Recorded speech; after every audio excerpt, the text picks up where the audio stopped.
This is the Eastside Gallery. I'm sitting on the inside of the wall. So all of the artwork is on the opposite side.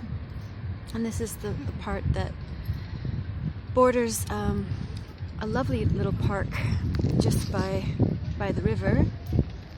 And this is a great place to hang out.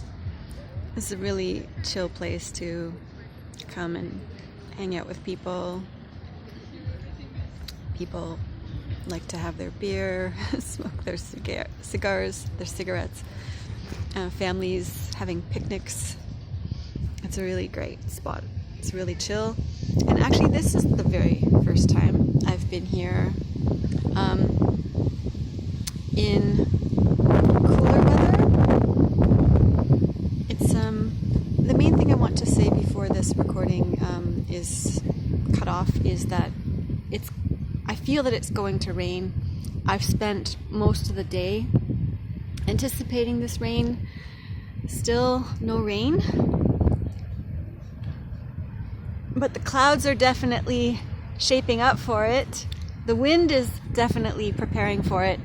So I think the climactic moment of the day will be when this rain just starts, and I'm just waiting for that. So I will leave this off on a suspenseful note.